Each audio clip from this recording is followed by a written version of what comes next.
after September, Richard, What year? this had been in 1953, and the Korean War was on. And he had been, when he went into to Fort Ord, they immediately knew how well he had a good voice and a commanding voice. And they asked if anyone had had any experience with military procedures. And he had taken a military course in a high school, so he knew. So they made him, they made him over a platoon, and there's a name for it, I can't remember. They made over a platoon, and when the time came for everyone to either go to Korea or somewhere else, why, there were only two out of this platoon that went to Germany, and the others went to Korea. And Richard always kind of, I think, felt a little like he had abandoned his platoon, because most of the platoon went to Korea, and he had some remorse for that. But Did he go to Germany? before he left, he wanted to, as long as he had his German, he wanted to go into the CIA and work the CIA because his German was very good. And but they had this soldier sit down with him and ask him a couple of questions about how they were going to assign him. And he asked him some questions about electricity, what a circuit was, or what this was, or what Richard readily answered it all. He immediately gave him the MOS as a special electrical repair operator. And every time he tried to get that changed, they said, no, that is one MOS that cannot be changed, and they are waiting for you in Germany to come. So he didn't get to be into CIA.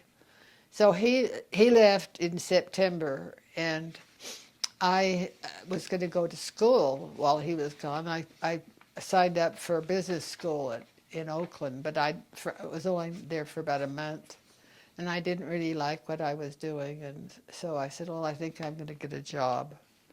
So I went to an employment agency, and they got me a job with Metropolitan Life Insurance.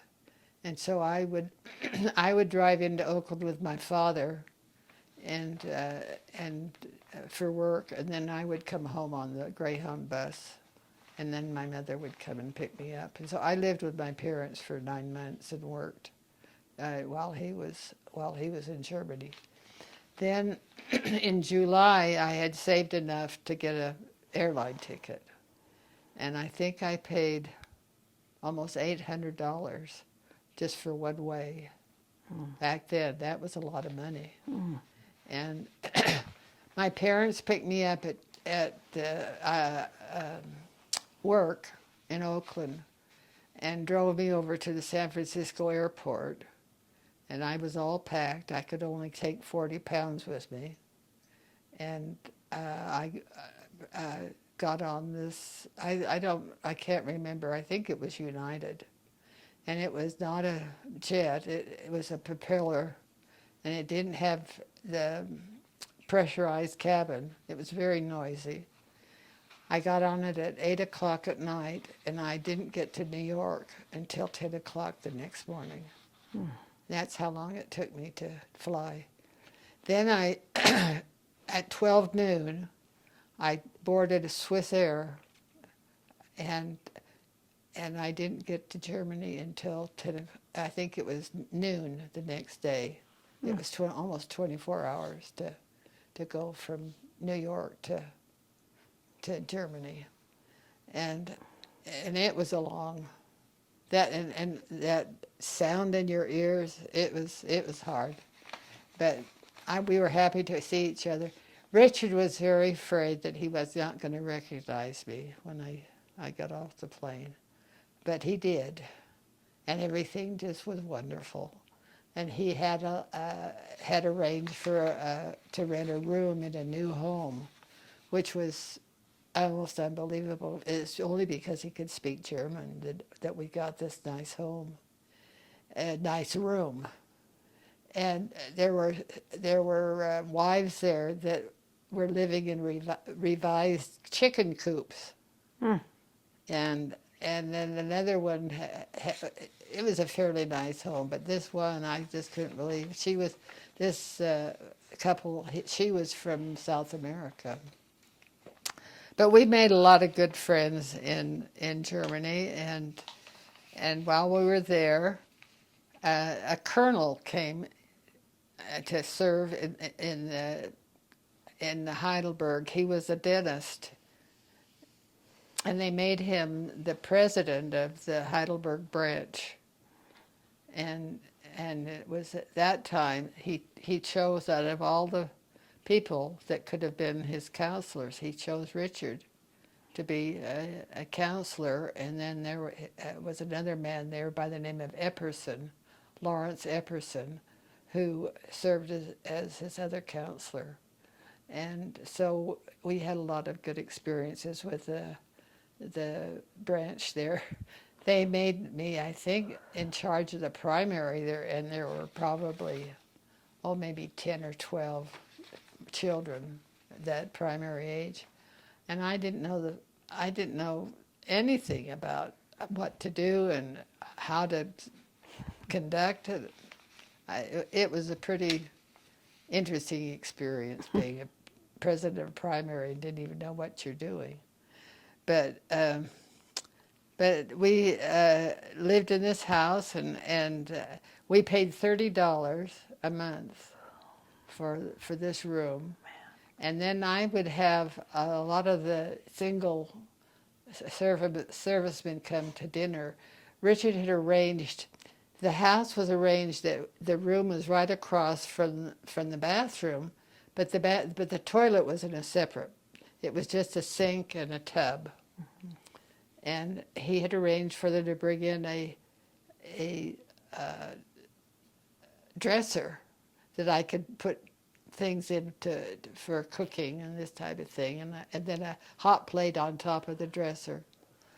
And then once a month, we had to vacate that so that the family could take a bath.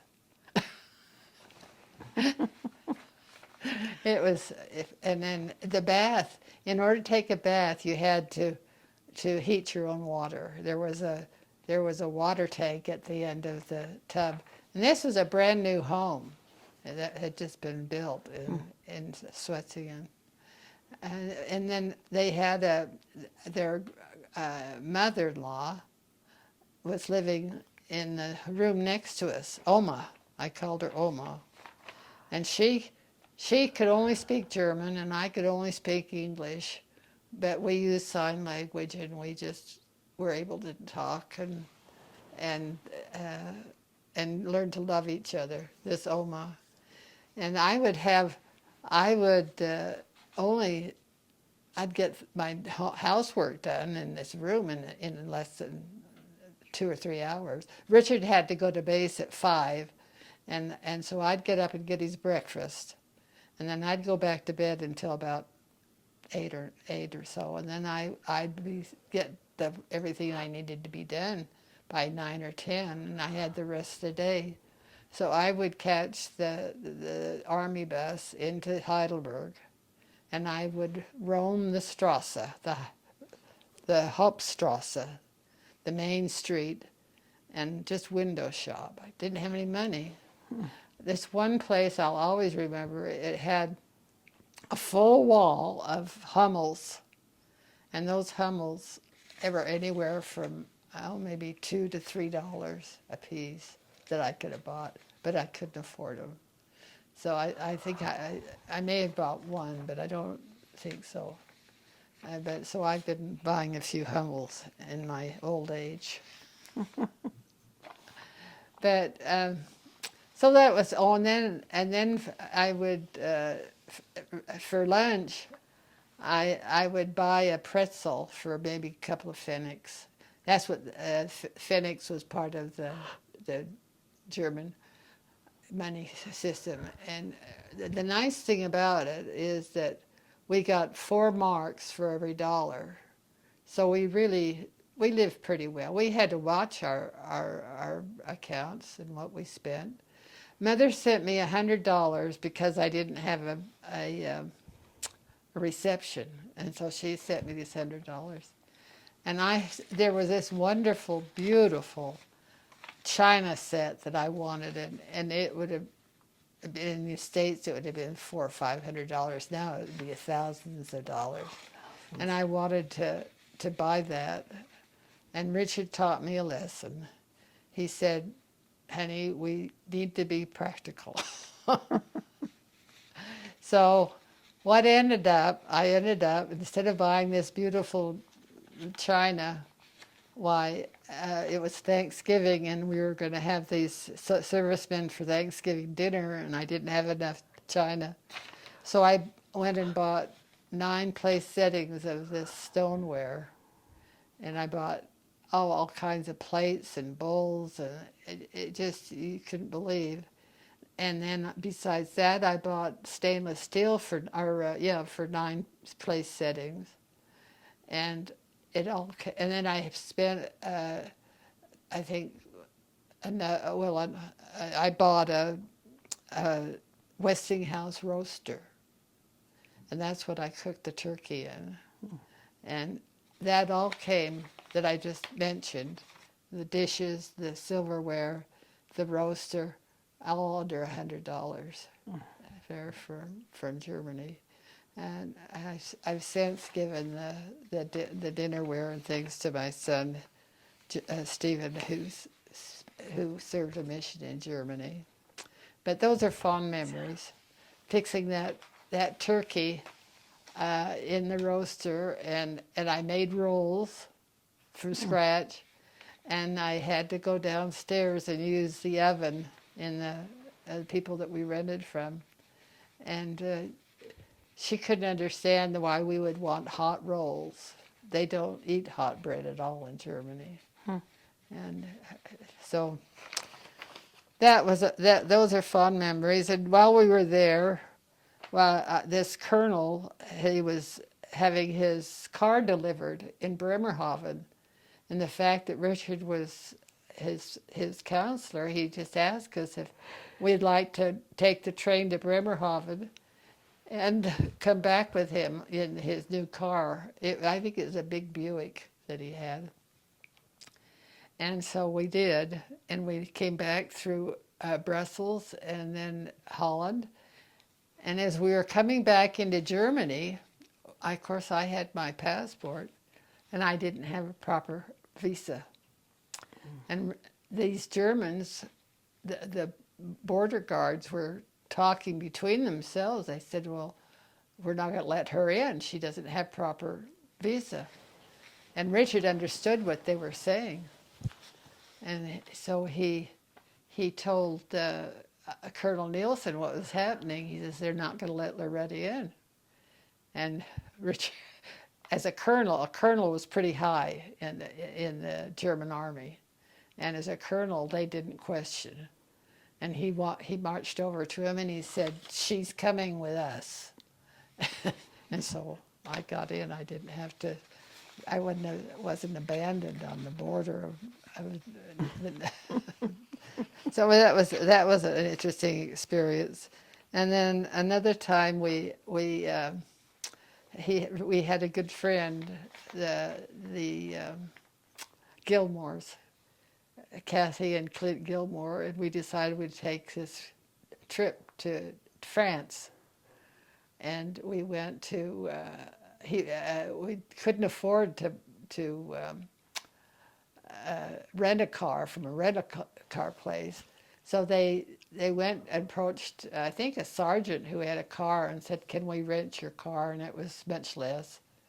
And so we did. And we decided before we left that in order to save money, we would camp out. And so we bought all these canned goods from the commissary, and put them in a great big orange crate. We had, I don't know how many cans of Dinny Moore beef stew and all this. And then we had our luggage besides in this car. We had 3 flat tires all along the way because of the weight in the car. And we came home with the same amount of cans that we had. We ate Dinny Moore beef stew for quite a while after we returned from this trip. But and we barely, one of the tires, we barely had enough francs, French francs, to buy this tire in order to get home. But we made it home, and that was a memorable trip, our trip with the Gilmores. And then we had one more trip to Denmark with a missionary soldier who had served a mission in Denmark. And the thing I remember most is that we decided we were going to go to dinner. And so we chose this place. And when we got on inside, we kind of realized that it was kind of more than we could afford. But we decided we'd go ahead anyway and ate. And they had a waiter for each one of us. I mean, it was high class restaurant in Denmark. And of course, I love fish. I love to fish, and so, but at the end, we decided we'd have a special dessert, and it was a pear over ice cream with chocolate sauce. And when the bill came, we started scrounging that we didn't have enough of the Danish money to pay for it. I thought we were going to end up washing dishes in the kitchen, but we didn't. But that was an interesting experience that we had while we went to Denmark. So then I'll have to tell this story because it is in Richard's history. Stop for And a second. that is- Stop for a second. That is that this is an experience. I'm going to tell the Yeah, just title. give This yourself. is an experience that Richard had while he was serving in the service in Germany at the Tompkins Barracks in Schwetzingen, Germany. He was told by his commanding officer he was to gather his crew because he was over the engineering. He was to gather his crew and he was go south to the Black Forest, and gave him directions and how to get there, and that there was something they had to do and get done. It was a project that had to be done. So off he went with his crew. I think there were two men besides himself, and they got to this fence in the Black Forest, and here were these MPs, and they had live. I don't know how he could understand that they had live munitions in their guns, but they did. And he said he knew that it was something very unusual, but he didn't know what it was. But when he told the guards who they were excited that they were there. They ushered him in, and what he and his crew was supposed to do was to get 2 huge generators that were probably as big as a third of this room, each generator. I mean, they were huge generators, and they could not get them started. And that was what he was asked to do. He said, well, do you have a manual to the commanding officer? Oh, that's top secret. You can't see that. And here he's supposed to do this project without even seeing a manual. Well, he finally convinced the commanding officer he couldn't do it unless he had the manual. And when they gave him the manual, he took the manual and went over and sat down by himself and said a prayer and asking Heavenly Father to help him. And he opened up the manual, and it was exactly the pages that he needed to get these generators going. It was something to do with revving up the motor so high that they thought that they were going to break it, but they weren't. Anyway, he ended up getting those generators started. And everyone was just elated. They gave him a steak dinner. They just treated him like royalty. And then they sent him home. And then a couple of weeks later, his commanding officer called him in. He says, "We want you to take this test. We want you to promote you to sergeant." He was a corporal at the time. Well, that was unheard of for an enlisted soldier to make sergeant. It just wasn't ever done. And so he took the test and passed, and he ended up being promoted to master sergeant. And it made all of the other master sergeants really upset because he had taken a slot from someone else. But that was, so be it. That's what happened, and he came home as a sergeant rather than a corporal. And by doing so, my way was paid as well as his to come home. So that was, again, the Lord blessing us in our life, that he had been able to do that.